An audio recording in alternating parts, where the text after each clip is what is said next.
एक व्यक्ति, मान लीजिए कोई कलाकार, आमतौर पर उनका जीवन दूसरे लोगों को थोड़ा पागलपन लग सकता है, लेकिन एक बिजनेसमैन की तुलना में वो जीवन को थोड़ा ज्यादा तीव्रता से अनुभव करते हैं। हाँ, ये तीव्रता का एक अलग स्तर है। अनाहत शब्द का अर्थ है बिना आघात का। ये आघात रहित ध्वनि है। ये नीचे और ऊपर के बीच का मिलन है। जीवित रहने की आपकी सारी प्रवृत्तियां निचले 3 चक्रों में हैं। आत्म संरक्षण मणिपूरक, स्वाधिष्ठान और मूलाधार में है। इन सब से अलग होकर परे जाने की लालसा विशुद्धि, आज्ञा और सहस्रार में है। अनाहत मिलन बिंदु है। तो अनाहत के लिए प्रतीक 2 त्रिभुजों का मिलन है। आपने वो देखा है, स्टार ऑफ डेविड, हर चीज अनाहत से आती है। वो अनाहत का प्रतीक है। 2 त्रिकोण ऊपर की ओर और नीचे की ओर आपस में मिलते हुए, क्योंकि ये जीवन के 2 अलग अलग आयाम हैं। एक आत्म संरक्षण को दर्शाता है, दूसरा परे जाने की लालसा को दर्शाता है। आपके सिर और दिल में परे जाने की लालसा है, लेकिन आपके शरीर में संरक्षण की लालसा है। तो अगर ऊर्जाएं विशुद्धि में चली जाती हैं, यह शक्ति का केंद्र है। आप जबरदस्त शक्तिशाली, बहुत शक्तिशाली व्यक्ति बन सकते हैं। जब मैं शक्ति कहता हूं तो जरूरी नहीं कि वो शारीरिक या आर्थिक या कुछ और हो। लोग कई तरह से शक्तिशाली हो सकते हैं, बस उनके खड़े होने के तरीके में कुछ लोग शक्तिशाली होते हैं, कुछ नहीं होते हैं, है ना? हाँ, देखिए, कोई काम करने की जरूरत नहीं है। आप 10 लोगों को यहां खड़ा कर दें, जिस तरह से वो खड़े होते हैं, कुछ लोग शक्तिशाली होते हैं, कुछ नहीं। क्या ऐसा नहीं है? ये जरूरी नहीं कि ऐसा उनके काम के कारण हो। बस वो जिस तरह से हैं, उन्हें किसी चीज के लिए दिखावा करने की जरूरत नहीं है। वो जिस तरह से हैं, बस उसमें ही एक शक्ति होती है।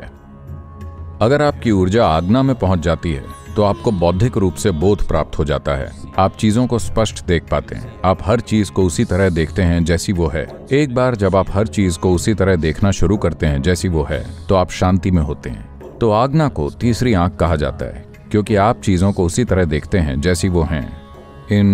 ये 2 आंखें बहुत भ्रामक हैं। वो आपको चीजों को वैसे दिखाती हैं जैसे आपके जीवन संरक्षण के लिए जरूरी है। वो आपको हर चीज को वैसे नहीं देखने देती जैसी वो है। जब आपकी ऊर्जा आज्ञा को छू लेती है, तो अब आप चीजों को वैसे देख रहे हैं जैसी वो हैं, हर चीज जैसी वो है।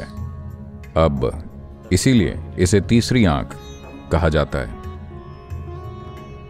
सहस्रार 7वां चक्र है, जो शरीर में नहीं बल्कि शरीर के ठीक बाहर है। ज्यादातर लोगों के लिए ये निष्क्रिय है, ये सक्रिय नहीं है। अगर कोई साधना आपके जीवन में आती है, अगर आप इसे किसी खास तरीके से सक्रिय करते हैं, या जीवन जीने के बहुत तीव्र तरीके से ये सक्रिय हो सकता है। अगर ऊर्जाएं आपके सहस्रार में प्रवेश करती हैं, तो आप अकारण ही बेवजह परमानंद में आ जाते हैं। आप पागलों की तरह आनंदित रहते हैं। अगर आप भाव स्पंदन में आए, तो आप देखेंगे कि बिना किसी कारण के आप परमानंद में डूबे रहेंगे। आपको पता ही नहीं होगा कि क्या हो रहा है। कोई बाहरी कारण नहीं, आप बस परमानंद में हैं, क्योंकि आपकी ऊर्जाएं सहस्रार को छू लेती हैं।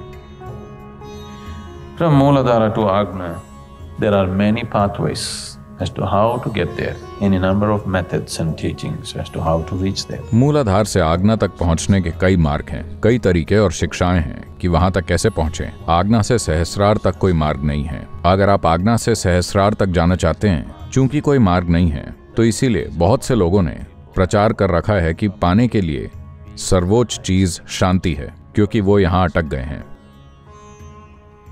तो आज्ञा से सहस्रार तक कोई मार्ग नहीं है। यही मूल कारण है कि परंपराओं में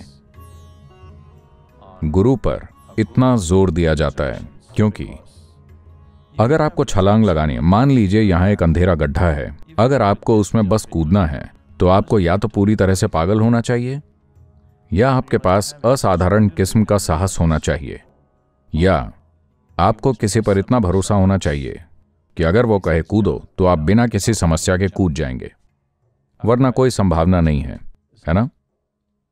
चूंकि कई लोगों के लिए वो संभावना नहीं है, यही कारण है कि उन्होंने निष्कर्ष निकाल रखा है कि शांति परम लक्ष्य है, क्योंकि वो इसमें अटक गए हैं, ऊपर नहीं जा सके।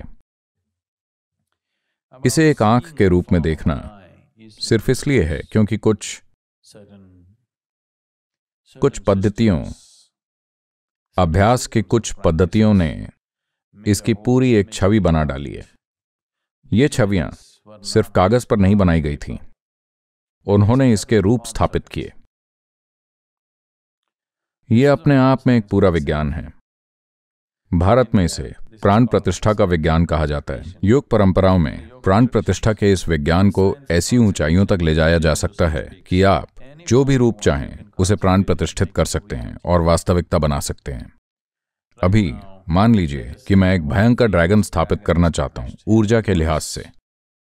अब मैं ड्रैगन के लिए एक मंदिर स्थापित करूंगा, और अगर आप वहां जाएंगे तो आपको ड्रैगन का गहरा अनुभव होगा, क्योंकि ड्रैगन का ऊर्जा रूप जीवित जैसा है, एक असली चीज की तरह।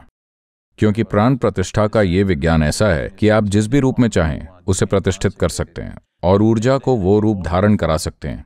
तो अलग अलग उद्देश्यों के लिए देवी देवताओं का सृजन किया गया था। उन्हें जिस भी तरह का रूप चाहिए था उन्होंने उसे बनाया।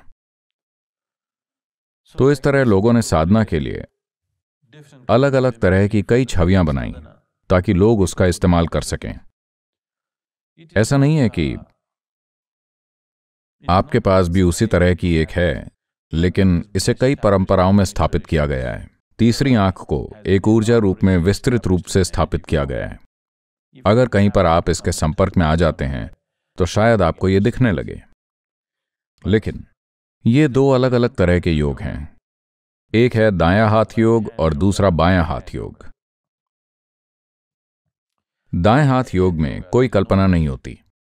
अभी हम आपको जो प्रदान कर रहे हैं उसमें कोई कल्पना नहीं है। हम किसी तरह की कल्पना का इस्तेमाल नहीं करते, क्योंकि अगर आप कल्पना में चले जाते हैं तो आपको निरंतर देखभाल में होना चाहिए, किसी ऐसे की जो जानता है कि क्या चीज है, कोई ऐसा जो छवियों को हटा सके जब उनकी जरूरत ना हो, वरना आपको पता नहीं चलेगा कि वास्तविकता कहाँ है और कल्पना कहाँ है। आप बहुत आसानी से बस काल्पनिक दुनिया में चले जाएंगे।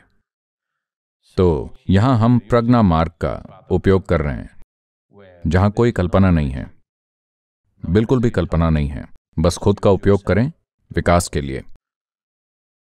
हो सकता है कि यह उतना रंगीन ना हो, लेकिन यह ज्यादा स्थिर है। आप खोते नहीं हैं। अगर आप एक कदम आगे बढ़ते हैं तो आपको पता रहता है, अगर एक कदम पीछे हटते हैं तो आपको पता रहता है। वहां आपको पता नहीं चलेगा, लेकिन ये बहुत रंगीन और उल्लासमय तरीके हैं। हम भी करते हैं, लेकिन लोगों के इस तरह के बड़े समूह के साथ नहीं।